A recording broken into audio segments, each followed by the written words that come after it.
Hello दोस्तों, आप लोगों के अपने channel matric and inter coaching PK पर एक बार फिर से स्वागत है, जिसमें बात करने वाले हैं क्लास 12 के जो हम लोगों का माइक्रो इकोनॉमिक्स का सीरीज चल रहा है। उसी सिलसिले में आज हम लोग पार्ट 7 देखने वाले हैं और हम लोग पार्ट बाय पार्ट एकदम पूरा जो जितना टॉपिक है सभी को अच्छी प्रकार से एक्सप्लेनेशन करके देखते हुए आ रहे हैं। तो आज हमारा उसी सिलसिले में आ रहा है ह्रासमान सीमांत उपयोगिता का नियम। ह्रासमान सीमांत उपयोगिता का नियम क्या कहता है, इन सभी बातों को आज हम लोग इस वीडियो में देखेंगे। आपको बता दें कि ह्रासमान सीमांत उपयोगिता का नियम आपका 2 नंबर में पूछे जाने की संभावना अवश्य रहता है, लेकिन अगर 2 नंबर में नहीं आए तो आपका 1 नंबर का ऑब्जेक्टिव इससे अवश्य ही आ जाता है। तो चलिए वीडियो को स्टार्ट करते हैं। तो इस दृष्टि से देखें तो ह्रासमान सीमांत उपयोगिता का नियम बहुत ही महत्वपूर्ण हो जाता है पढ़ने के लिए। तो चलिए आज हम लोग जान ही लेते हैं क्या ह्रासमान सीमांत उपयोगिता का नियम है क्या। आई होप आपको हम ये समझाने के बाद आपकी किसी प्रकार की ह्रासमान सीमांत उपयोगिता का नियम में दिक्कत नहीं रहना है। वीडियो के अंत तक आपको सिर्फ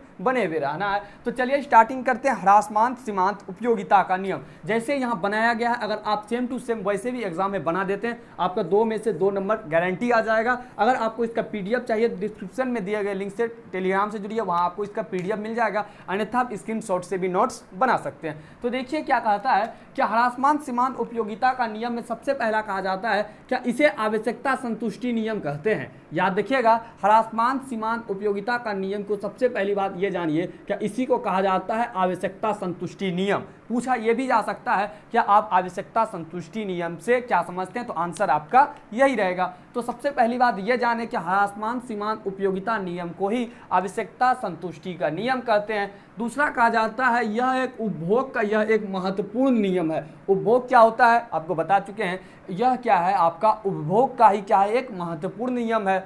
इसका उल्लेख सर्वप्रथम ऑस्ट्रेलियन अर्थशास्त्री, यहाँ से ध्यान रखने योग्य बात है क्या इसका सर्वप्रथम उल्लेख जो करता है वो करता है ऑस्ट्रेलियन अर्थशास्त्री एच गोसेन करता है, इसलिए इसे गोसेन का प्रथम नियम भी कहते हैं। यहाँ तक तो आपका ऑब्जेक्टिव वाली बात थी। एक बार फिर से समझिए क्या कह रहा है, क्या ह्रासमान सीमांत उपयोगिता के नियम को ही हम लोग क्या कहते हैं आवश्यकता संतुष्टि नियम कहते हैं। उपभोग का यह एक महत्वपूर्ण नियम है। इसका उल्लेख सर्वप्रथम ऑस्ट्रेलियन अर्थशास्त्री एच गोसेन के द्वारा किया गया, इसे गोसेन का नियम भी कहते हैं। तो कुल मिला के ह्रासमान सीमांत उपयोगिता का 3 नाम, पहला ह्रासमान सीमांत उपयोगिता का नियम, दूसरा आवश्यकता संतुष्टि नियम, तीसरा गोसेन का प्रथम नियम। तो अगर यहाँ ऑब्जेक्टिव पूछेगा तो कहेगा ह्रासमान सीमांत उपयोगिता का नियम या गोसेन का प्रथम या आवश्यकता संतुष्टि नियम किस प्रकार का महत्वपूर्ण नियम है, तो उपभोग का महत्वपूर्ण नियम है। कौन उल्लेख करता है, तो ऑस्ट्रेलियन अर्थशास्त्री एच गोसेन करता है। अब देखते हैं अब नियम क्या कहते हैं। ये आपका ऑब्जेक्टिव में सवाल बनने की संभावना रहेगा, ध्यानपूर्वक पढ़ लीजिएगा, ठीक है। तो अब बात कर लेते हैं नियम क्या कहता है। कहता है क्या इस नियम के अनुसार जैसे जैसे वस्तु की अधिक इकाई का उपभोग या उपयोग, उपभोग मतलब उस वस्तु का हम लोग द्वारा उपयोग किया जाना, यानी कि उपभोक्ता के द्वारा उपभोग किया जाना या उपयोग किया जाता है, वैसे वैसे उस वस्तु से प्राप्त होने वाली सीमांत उपयोगिता कम हो जाती है। अब बात आती है सीमांत उपयोगिता का क्या हो जाता है। नेक्स्ट आपका पिछले वीडियो में आपको बताएं सीमांत का अर्थ होता है के अतिरिक्त, अर्थात किसी वस्तु से जो अतिरिक्त हमें इकाई प्राप्त होती है, अतिरिक्त उपयोगिता जो प्राप्त होती है वो क्या हो जाती है, उसी को क्या बोलते हैं हम लोग सीमांत उपयोगिता बोलते हैं। तो हमारा यहाँ कह रहा है ह्रासमान सीमांत उपयोगिता का नियम यह कह रहा है जैसे जैसे हम लोग वस्तु की अधिक इकाई का प्रयोग करते जाते हैं, वैसे वैसे उस वस्तु से जो हमें प्राप्त होती है सीमांत उपयोगिता का नियम वो क्या हो जाती है, कम होते जाती है। यही आपका कह रहा है नियम। तो देख लीजिए आपको हम वस्तु लेते हैं, पहला बार वस्तु लेते हैं 1 को, तो उसमें सीमांत उपयोगिता 10, और जैसे हम लोग दूसरा वस्तु लेते हैं सीमांत उपयोगिता घट जाती है। और हमारा नियम भी यही कह रहा है क्या इस नियम के अनुसार जैसे जैसे वस्तु की अधिक इकाई का उपभोग या उपयोग किया जाता है, वैसे वैसे उस वस्तु से प्राप्त होने वाली सीमांत उपयोगिता कम हो जाती है। पहले बार में 1 था तो 10 सीमांत उपयोगिता था, जैसे वस्तु की मात्रा घटा सीमांत उपयोगिता तुरंत घटा। तीसरे जैसे वस्तु की मात्रा 3 हुआ, इकाई 3वां वस्तु का सीमांत उपयोगिता घट के फटाक से 6 पे आ गया, चौथे पर गया तो फिर 4 पे आ गया, ये भी घट के 5वें पर गया तो ये 2 पर आ गया, 6ठे पर मात्रा इकाई गया तो सीमांत उपयोगिता घट के 0 पर आ गया, 7वें पर गया वस्तु की मात्रा और अधिक हो गया तो सीमांत उपयोगिता अब आपका माइनस में चल गया, 8वें पर जब गया तो सीमांत उपयोगिता -4 में चल गया, -2 -4 में चल गया। तो आपके नियम के अनुसार देखिए आप इसे बना सकते हैं सारणी में, सिंपल सा ये आप यहाँ पर दूसरा भी टेबल ले सकते हैं, ठीक है, आप अपना मात्रा अलग से भी बैठा सकते हैं। तो हमारा समझाने का मीन्स ये है कि जैसे जैसे वस्तु की हम लोग मात्रा देखिए बढ़ाते हैं वैसे वैसे वस्तु से प्राप्त होने वाली सीमांत उपयोगिता घट रही है, और इसी को हम लोग क्या कहते हैं, सीमांत उपयोगिता का नियम। चलिए अब इसी को आप ग्राफ पे दर्शा दीजिए, सिंपल सी बात है ग्राफ पर दर्शाना। मात्रा इकाई तक 9 तक 10 तक यहाँ है, सीमांत उपयोगिता ऊपर की ओर है। आराम से आप समझा दीजिए, यहाँ पर क्या समझ, थोड़ी सी तो बात है। तो 1 का 10 है, 1 यहाँ 10 वाली यहाँ है ना, थोड़ा सा यहाँ से पॉइंट देना है आपको, मेरा थोड़ा सा बोर्ड पे बनाने में गड़बड़ हो जाए लेकिन आपको ध्यान से बना, ठीक है, सिर्फ लाइन खींचने में दिक्कत। 2 का 8, 2 का 8 यहाँ आ जाएगा, 9 से हल्का ऊपर थोड़ा सा, 2 का 8, 1 सेकंड, 3 का 6, 3 का 6।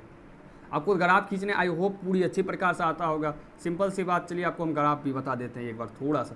तो ग्राफ खींचने क्या किया जाता है, ये x किया जाता है, ये y या 0 किया जाता है, और सबसे हाईएस्ट सबसे न्यूनतम वाला x एक्सिस और y एक्सिस पर लिया जाता है। सेम उसी प्रकार से हम लोग 10 तक ऊपर लें, 10 तक नीचे लिए, उसी के अंदर ग्राफ खींच रहे हैं। 1 का 10 का 10 यहाँ दिए, 2 का 8, 2 का 8 दिए, उसके बाद 3 का क्या है 6, 3 का यहाँ और 6 इसके सामने मिल गया, 4 का 2, तो यहाँ देखिए 4 यहाँ और सामने यहाँ आ जाएगा आपका 2, ठीक है।